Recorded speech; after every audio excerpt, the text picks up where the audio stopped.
You know, you probably woke up this morning, looked in the mirror, and just assumed you were looking at a single unified person. I mean, we all do it, right? Yeah, totally. It's the default mode. Exactly. You walk around all day saying stuff like, I think I'll have coffee, or I want to change careers, or, I believe in this political cause.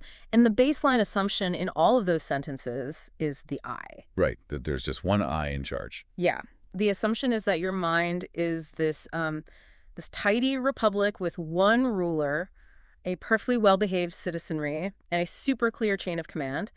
But if you get even a little bit honest with yourself, Or if you've ever, tried to meditate for 5 minutes. oh man, yes, literally 5 minutes of silence, or maybe if you've suffered through a major life transition, you know that the tidy republic is an absolute illusion. I mean, you aren't one person. You are a crowded house. A very noisy, crowded house. Very noisy. You are this tense, shifting coalition of competing drives. And today, for this deep dive, we are pulling apart this really incredible essay from the Tao of Fred. It's titled The Parliaments of the Divided Psyche. Which is just a brilliant title, by the way. It really is. And the mission today, what we're really trying to do by looking at these sources, is to prove that our inner contradictions, right?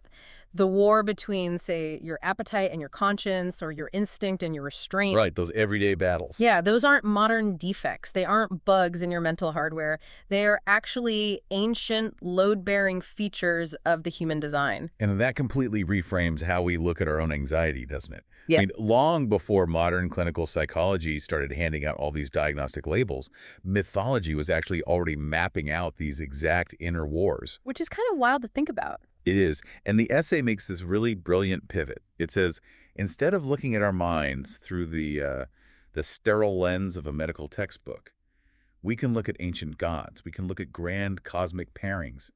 Because by studying those mythic structures, we can trace the real-time, day-to-day contours of our own minds today. I love that. But I want to challenge this idea of the tidy republic right out of the gate because, we cling to it so desperately. We really want to think of the self as a single person driving a car. Oh, absolutely. Hands at 10 and 2. Right. But reading through these sources, the reality feels much more like a chaotic group text where everyone is fighting over the steering wheel at the exact same time. That is a much better analogy. Right. Because you've got the part of you that wants to be incredibly disciplined, and that part is like texting in all caps about waking up at 5 a.m. and doing a cold plunge. Yeah, the aggressive self-improvement guy in the chat. Exactly. But then you've got the part of you that just wants to eat garbage and scroll on your phone for 4 hours, just sending memes. And then there's the part that craves deep connection and the part that suddenly wants to burn every bridge and run away to the woods. And they are all technically you. Yeah, the group text analogy is highly accurate. Because it really highlights the simultaneous overlapping nature of our drives. I mean, modern psychology, Freud with the id and superego, Jung with the shadow and the persona, they eventually formalized all of this. They gave us the vocabulary. Right, the clinical vocabulary. But psychology is relatively new. It arrived super late to the party. The ancient myths dramatized the divided soul in the language of gods, lovers, rivals. They projected our internal hidden dramas onto the heavens, and there was a very specific psychological mechanism at play when we project those forces outward like that. Okay, walk me through that mechanism. Why is projecting these parts of our psyche onto the heavens, giving them names and faces, why is that better, or I guess more effective, than just drawing a neat psychological diagram on a whiteboard? Because a diagram is static, but a myth is relational. Oh, interesting. Yeah, when you externalize these forces as gods or elemental energies, you have to acknowledge that they have their own autonomy. Like in a clinical diagram, you might look at it and think, oh, I could just surgically remove my impulsivity. I can just cut that box out. Right, like deleting an app from your phone. Exactly. But in myth, you can't kill a god. You have to negotiate with it. If we look at Carl Jung's concept of consciousness, he viewed the psyche not as a neat machine, but as a field of tensions. If you try to silence a part of that group text, if you just put the impulsive, messy parts of yourself on Do Not Disturb and over-identify with the rational ego, that suppressed energy doesn't just pack its bags and leave. It doesn't just go away quietly. In fact, the essay uses this really terrifying phrase for what happens next. It says it learns ventriloquism. Yes, ventriloquism. It's such a perfect word for it, because the brain physically cannot maintain indefinite suppression without some kind of cognitive leakage. It's going to spill out somewhere. Right. The suppressed emotional or instinctual content bypasses your conscious filter, and it speaks through your symptoms. It throws its voice. So you think you've muted the chaotic part of yourself, but suddenly you develop a bizarre phobia or this weird obsession, or, and this happens all the time, you just snap at a coworker over a completely minor inconvenience. Oh, totally. Like over someone putting the wrong kind of milk in the fridge or something. Exactly. You experience this massive eruption of feeling. You think, wow, where did that come from? That's not me. But it is you. It's the unread messages in the group text draining the battery of your psyche until the whole system crashes. Wow. So the goal isn't to finally kick the annoying people out of the group chat. We're stuck with them, which brings in the philosopher Hegel, actually. The text uses Hegel to offer almost a metaphysical map of this whole problem. Hegel's great for this, yeah. But Hegel is notoriously dense. I mean, he talks about thesis, antithesis, and synthesis. How does this abstract 19th century German philosophy actually explain the messy group chat in my head? Well, Hegel's framework is basically the engine of human growth. A thesis is your starting point, right? It's a dominant way of being. So let's say your thesis is pure, rigid self-control. Okay, got it. Eventually, that rigid control encounters its inherent limitations. You can't sustain it forever. And that generates its exact opposite, the antithesis, which could be a period of total burnout or rebellion or just collapse. And the instinct for most people is to bounce violently between the two. They either double down on the control or they just surrender entirely to the collapse. Right, they just oscillate. Like someone who hyper restricts their diet for 3 weeks, completely binges for a whole weekend, and then goes right back to the hyper restriction on Monday morning. Yeah. They are trapped oscillating between the thesis and the antithesis. That is a perfect example. They're stuck in a loop. But Hegel argues that true reality and true growth requires a synthesis. And here is the really crucial mechanism. Synthesis is not a compromise. It's not, because I think we always assume it just means finding the middle ground. No, it's not a muddy, lukewarm middle ground at all.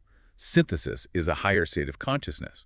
It incorporates the truth of both the thesis and the antithesis while transcending their limitations. Okay, so it holds both. Exactly. We don't grow by resting in a state of simple, undivided innocence. We grow by being divided, being challenged, being contradicted by our own nature, and then forcing ourselves to hold that tension until a more spacious version of ourselves actually emerges. That reframes the division completely. It means the internal conflict isn't a defect. It's the actual mechanism of growth. It's the engine. Yeah, which leads us perfectly into the first specific ancient map the essay provides for navigating this division. We move into Hindu thought, specifically the cosmic pairing of Shiva and Shakti. This is a beautiful framework. It really is. Now, my surface-level understanding of Shiva has always just been, the destroyer in the Hindu Trimurti, or maybe just the ascetic guy meditating up in the Himalayas. But this essay frames the Shiva and Shakti dynamic as a marriage of consciousness and power. So how does that map onto our brain states today? Well, in this specific metaphysical context, Shiva represents pure consciousness. It is transcendence, it's stillness, it's the unmanifest. Shiva is the ultimate witness. The observer. Right. If you strip away all your desires, all your anxieties about the future, all your physical impulses, what remains is the observer. It's the part of you that simply watches the world happen without needing to interfere with it. I feel the pull of that Shiva energy so strongly sometimes. Oh, really? When does that usually hit for you? It usually hits when I am completely overwhelmed. Like, it's that sudden, really deep exhaustion with performing, with striving, with acquiring things. You just want to retreat to a quiet room, strip everything down to the absolute basics, and become less entangled in the whole chaotic web of human demands. Just sit and stare at a wall. Yeah, that is the classic ascetic impulse. And it's a necessary impulse. But the cosmos cannot exist purely as an unmoving witness. Nothing would ever happen. So we have Shakti. Okay, the other half. Right. Shakti is energy. She is dynamism, creativity, the pulse of becoming. She is manifestation. She is the force that refuses that sterile, untouchable spiritual purity. She wants to get her hands dirty. Exactly. Shakti is the impulse that makes the world actually happen. She creates the art, she fuels the revolution, builds the relationships, and initiates the conflict. So if Shiva is the monk on the mountain, then Shakti is the activist in the streets, or the entrepreneur building a company, or the parent managing the absolute chaos of a household. That's a great way to put it. And the foundational cosmic rule in this tradition is that Shiva without Shakti is a corpse. A corpse. Wow. Literally. It's inert consciousness. It has no life. But Shakti without Shiva is unbounded power without a center. It is blind, thrashing energy without any witnessing awareness whatsoever. Okay, let me stop you there and push back on this, or at least try to ground it in the modern world. Let's look at hustle culture, because we live in an economy that just demands endless productivity, right? Side hustles, optimizing your morning routine, monetizing every single hobby you have. Oh yeah, constant optimization. Right. We are told to always be expressing, always be building, always be in motion. So is the burnout we are seeing on a massive societal level, is that basically the physiological result of our inner Shakti running completely amok without any Shiva to anchor it? That is a highly accurate diagnosis. I mean, when an individual, or honestly an entire culture, becomes all Shakti, the self just fragments. You become all momentum and appetite. You're constantly expanding It's outwards. just grinding 24/7. Right, and neurochemically and psychologically, you're running purely on dopamine and adrenaline. You lose the capacity to rest in any center deeper than your next task or your next impulse. The essay actually notes that energy without inwardness turns frantic. The self disperses into endless projects and these sort of low-level humming anxieties. Yeah, you're fully stimulated, you're totally active, but you're completely empty. There is no witness. Exactly. But let's look at the flip side of that, because I think the wellness industry often romanticizes the all Shiva approach. Oh, absolutely. Right. We sell this idea that if you just meditate enough, if you detach enough and cultivate enough mindfulness, whatever that means, you will be perfectly insulated from the pain of life. Isn't prioritizing Shiva just a fancy, spiritualized excuse for apathy?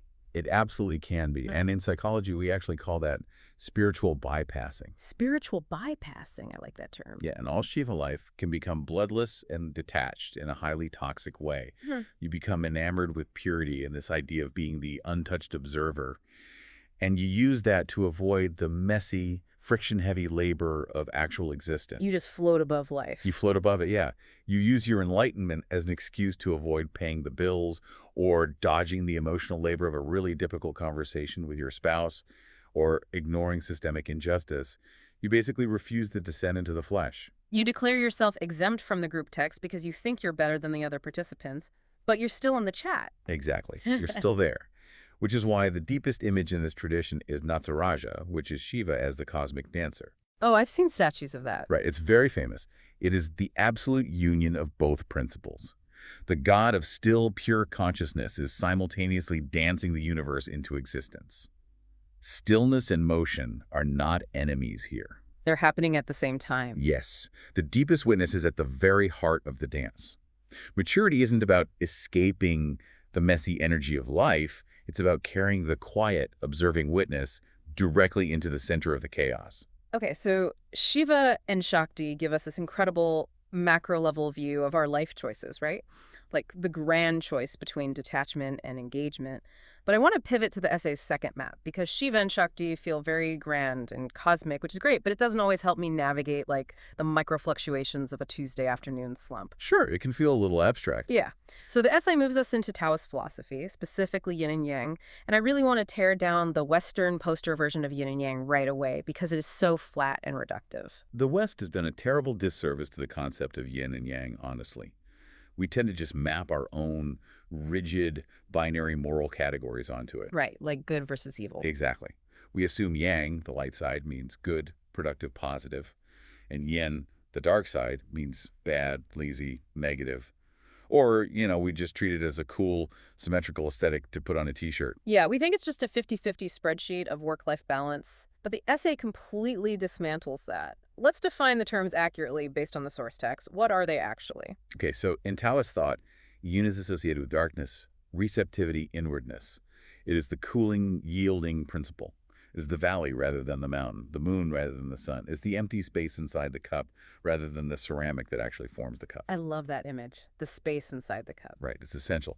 And yang, conversely, is activity, brightness, heat, assertion. It is expansion, differentiation, and visible form. But the genius of the symbol is the dot in the eye.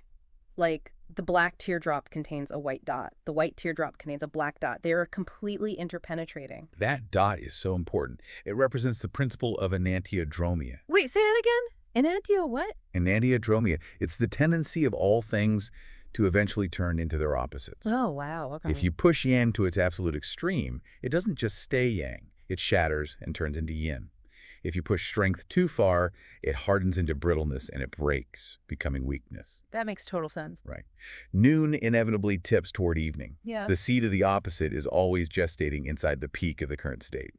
You know, I was trying to find a biological mechanism to map this onto, and the most obvious one to me is breathing. The necessity of breathing perfectly mirrors this dynamic, and I think it completely removes the moral judgment we put on yin and yang in the West. Oh, that's a brilliant way to frame it. How so? Well, inhaling is an active, expansive process, right? It brings oxygen in, it swells the chest, it takes effort. That's yang. But you cannot simply decide that inhaling is better and choose to only inhale. If you try to endlessly inhale, you suffocate. Exactly. You literally die. You have to exhale. Exhaling is a release. It's a yielding. It's a collapse of the lungs. It is yin. And exhaling isn't a failure to inhale. It's not a weakness. It is a strictly required biological season of the cycle. Right. It's a rhythm. But if you look at modern industrial life, we have basically demanded that everyone just hold their breath. We have canonized yang. We truly have. Corporate culture, educational systems, even our leisure time now is heavily biased toward yang. Yeah, we have to track our leisure. We value visibility, measurable achievement, decisiveness, and just constant forward momentum. The entire architecture of modern life is designed to maximize the inhale. Just keep inhaling, keep expanding. Right. But the psyche cannot sustain that. And this is where Taoism and Jungian psychology overlap so brilliantly in the essay. If the ego becomes tyrannically yang, if you refuse to yield, refuse to rest, refuse to be receptive, the unconscious mind will aggressively compensate. Okay, so what does that compensation actually look like in a real person's life?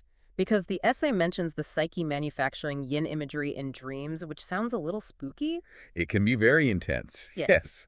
So if a CEO or a highly driven individual prides themselves on total rational control and aggressive expansion during their waking hours, their dream life will often become flooded with overwhelming yin imagery. So they're dreaming about what exactly? They will dream of tidal waves, of sinking into dark, deep water. They'll dream of moonlit landscapes, or of being chased by wild, uncontrollable animals.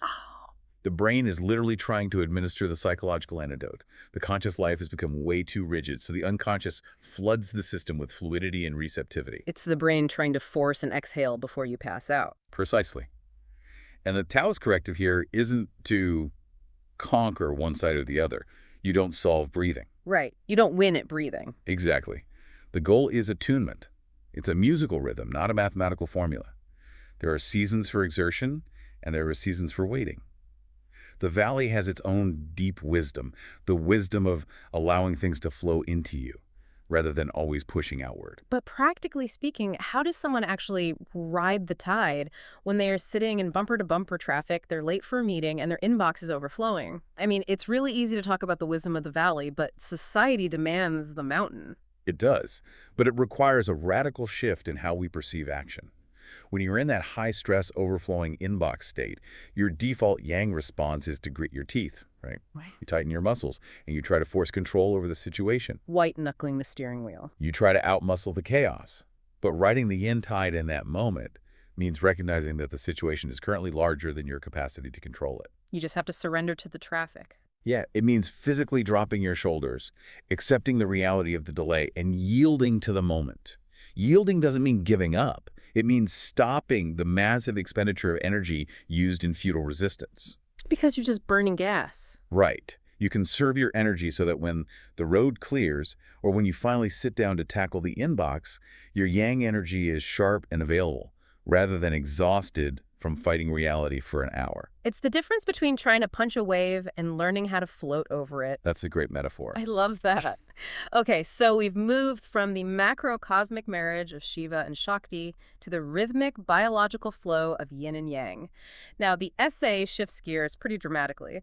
We are moving away from grace and rhythm, and we are stepping into a volatile, explosive Greek family quarrel. This is where it's really fun. Yeah, we are looking at Apollo and Dionysus. And this feels like what happens when the group text doesn't just argue, but actually goes to war. This pairing is arguably the most psychologically fertile and, frankly, the most dangerous in Western mythology. Because Apollo and Dionysus represent two fiercely competing modes of organizing human consciousness. Okay, let's build the profile of Apollo first. The essay calls him the patron saint of civilized consciousness. He is. Apollo is the god of light, form, prophecy, music, and measure. He is the impulse to impose a recognizable pattern onto the chaos of the universe. He likes things tidy. He is geometry, architecture, and reason. Apollo is the psychological structure that allows a human being to delay gratification. He's the force that lets you say no to your immediate animal desires so that you can keep a promise or build a house or maintain a functioning society. So he's the ultimate project manager of the psyche. Yes, the ultimate project manager. And we absolutely need him. I mean, without Apollo, there is no civilization. Everything just disintegrates into noise and compulsion. But the essay immediately introduces the threat to Apollo's order, Dionysus. And the line used in the text is just phenomenal. It describes Dionysus as the festival that burns down the museum. It's a perfect encapsulation of his energy. Dionysus is the god of wine, intoxication, ecstasy, theater, and frenzy. A completely different vibe. Totally different. Where Apollo builds walls and draws boundaries, Dionysus dissolves them. His worship in ancient Greece involved masks, wild dances, and absolute possession. He represents the complete breakdown of the rigid, polite ego. He's the wildness. He is the reminder of how incredibly thin the membrane is between our civilized, tax-paying selves and absolute primal wildness. So if Apollo is the museum-like, carefully curated, it's quiet, everything is in its proper labeled place, Dionysus is the raw, terrifying force of nature that just crashes through the skylight. Beautifully put. And the philosopher Nietzsche actually comes into play here in the text. He builds his theory of Greek tragedy on this exact collision. But let's look at the mechanism of that collision. Nietzsche argued that great art isn't born when one side wins, right? No. Nietzsche argued that profound, world-altering art only emerges from the violent collision of Apollonian form and Dionysian energy. They have to crash into each other. Yes. If you only have Apollo, you get art that is technically perfect, but completely sterile and lifeless. It has no blood. But if you only have Dionysus, you get pure screaming, pure chaos without any structure to make it legible or shareable. So you need both. Tragedy, and by extension the deepest human experiences, happens when lucid form manages to briefly contain ecstatic, terrifying depth. The essay suggests this isn't just about art, though. It's a map of our literal sanity. So I want to ground this again for the listener. How does an ordinary person experience this Dionysian threat? Because most people listening aren't out participating in wild, ecstatic, ancient Greek rituals in the woods. I would assume not. Right. They're just trying to get through the work week. So what does a lack of Dionysus actually look like, and how does it manifest as a crisis? To understand the mechanism of that crisis, the essay points to Euripides' play, The Bacchae. Have you read it? It's been a while, but yeah, it's intense. Very intense. It features King Pentheus, who is the ultimate Apollonian figure. He insists on absolute, rigid order, strict hierarchy, and rational command in his city. And when the worshippers of Dionysus arrive, Pentheus is disgusted. He hates them. He refuses to acknowledge the god. He tries to legislate the wildness out of existence, literally trying to lock Dionysus in physical chains. Because Pentheus is terrified that if he yields even an inch to the irrational, his entire identity will collapse. Exactly. He believes he can permanently exile the Dionysian from the human world. And the psychological result, both in the play and in modern life, is catastrophic. Because Dionysus represents what Jung called the shadow. The shadow, the stuff we hide. The shadow contains all the instincts, the aggressions, deep sorrows, and wildness that our polite, respectable consciousness wants to pretend don't exist at all. Apollo is basically our LinkedIn profile. Composed, articulate, completely unbothered. Yes, your LinkedIn is pure Apollo. But if you repress Dionysus, he doesn't politely leave the city. The cognitive load of constantly inhibiting your own nature eventually fractures your psyche. A purely Apollonian life becomes incredibly brittle. It's too tight. And when the repression finally fails, the Dionysian energy returns, but it returns in a destructive, mutated form. This is basically the physiological and psychological pipeline of addiction. Wow. Okay. It returns as compulsive transgression. It returns as sudden, inexplicable cruelty. Or, as the essay profoundly notes, it returns as a secret, unacknowledged hunger for catastrophe. A secret hunger for catastrophe. That line is so haunting. It's that dark, intrusive thought you have when you're driving down the highway and everything is fine and your brain just whispers, what if I just swerved? Yes, the call of the void. Right. Or it's the impulse to blow up a perfectly good, stable relationship just to feel something. Because the self isn't a marble statue. We try to carve ourselves into these perfect, unmoving Apollonian figures, but the reality is that we leak. We mourn, we rage, we actually want to be carried completely beyond ourselves sometimes. We desperately do. But the text provides a crucial warning here against modern sentimentality, because we live in a culture that currently loves to romanticize Dionysus. Oh, totally. The whole just let it all go, man philosophy. Exactly. People claim that any kind of Apollonian structure or boundary is toxic repression, and that pure, unfiltered emotional wildness is the only true authenticity. I see that everywhere online. The idea that if you just act on every single impulse and never filter yourself, you're being true to yourself. But the text argues that's a trap, right? It's a massive trap. Dionysian ecstasy without Apollonian form isn't liberation, it's just destruction. It is pure chaos. Apollo's gifts are real, and they are necessary gifts. You cannot build a life on pure ecstasy. It burns out too fast. Right. Think about music. The best music requires both absolute emotional abandon and strict rhythmic discipline. The deepest thinking requires the willingness to take terrifying intellectual risks, but it also requires structural, logical rigor to actually communicate those risks to someone else. You need the tension between the two. So we have walked through these three distinct mythic maps. We've seen the cosmic marriage of Shiva and Shakti, the biological rhythm of Yin and Yang, and the explosive family quarrel of Apollo and Dionysus. Now we really hit the climax of the deep dive, the crucial question. What do we actually do with these gods inside of us? Right. How do we live with them? Yeah, how do we practically apply this ancient weather to our modern lives? The essay points out two massive traps we fall into when trying to apply this. The first is modern reductionism. Yes. The tendency to neuter the myth. We take these terrifying, awe-inspiring concepts and try to translate them into manageable clinical vocabulary. The TED Talk vocabulary trap. I'm absolutely guilty of this, by the way. Oh, we all are. We say stuff like, oh, Apollo and Dionysus, that's just left brain versus right brain thinking. Or yin and yang, well, that's just the sympathetic and parasympathetic nervous system. Which, sure, there is some value in mapping neurobiology. But what gets lost when we do that? What gets lost is the mystery and the autonomy of the psyche. When you reduce a god to a clinical term, you turn the inner life into a self-help project to be optimized. You think you can just hack your way to balance. Right, like finding the right supplement for Dionysus. Exactly. But myth is powerful precisely because it exceeds our ability to control it. You can't life hack Dionysus. You have to respect the raw power of these forces as elements that are literally larger than your conscious ego. That makes total sense. But the second trap the essay mentions hit me even harder, actually. It's the trap of identity. We actually use these mythic frameworks to evade doing the hard work. We choose a favorite god as a hiding place. Let's unpack that. How do we use them to evade? Well, we figure out which side of the polarity we are naturally drawn to, and we build our entire personality around it to avoid dealing with our weaknesses.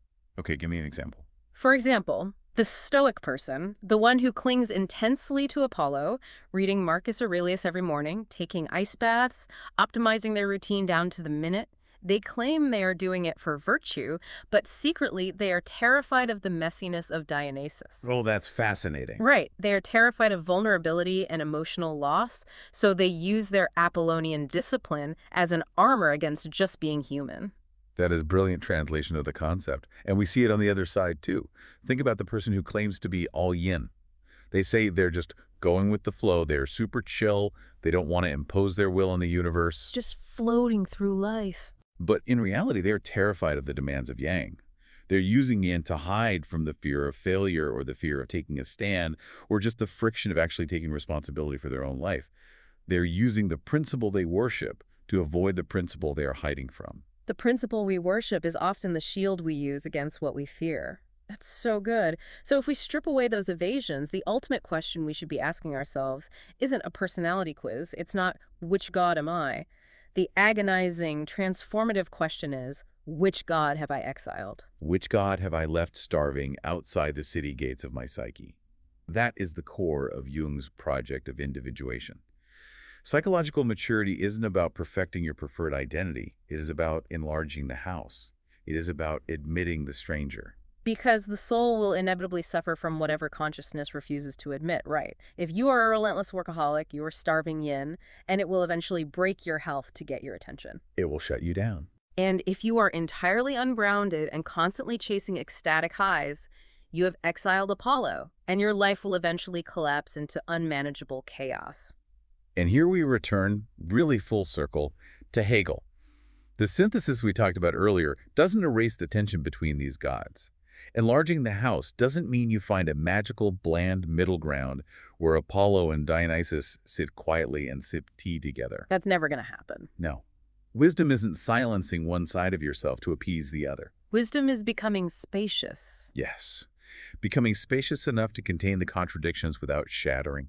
You let the witness and the dancer, the valley and the mountain, the architect and the madman speak to each other within you. You endure their arguments without immediately demanding that one of them has to be the winner. You let the tension deepen your consciousness. You know, the self-improvement industry is constantly trying to cure us. It sells us these endless 5-step plans to finally eliminate our inner contradictions so we can be perfectly smooth, frictionless productivity machines. Which is just a fantasy. It is. But the profound comfort of these ancient sources is the realization that we are never going to be cured of being divided. The division isn't the sickness, it's the design. It is the ancient weather of the human soul. There's immense relief in realizing that your internal contradictions are not a private, embarrassing failure. You are participating in a tension that human beings have lived inside for thousands of years. They felt these exact same opposing poles so deeply and so powerfully that they built literal temples to them. That is the ultimate takeaway from this deep dive. The deepest self-knowledge doesn't always come from staring directly into your own mind like you're a specimen pinned under a microscope. No, it rarely works that way. Sometimes the best way to understand yourself is obliquely. By looking outward at these ancient myths, these grand cosmic pairings, we suddenly recognize the inward contours of our own minds. We remember that the tidy republic was always a myth. You are a crowded house, and that complexity is the exact source of your vitality. Which brings me to a final thought I want to leave you, the listener, with today. Something to just turn over in your mind as you go back to your day, whether you're commuting, working, or just sitting at home.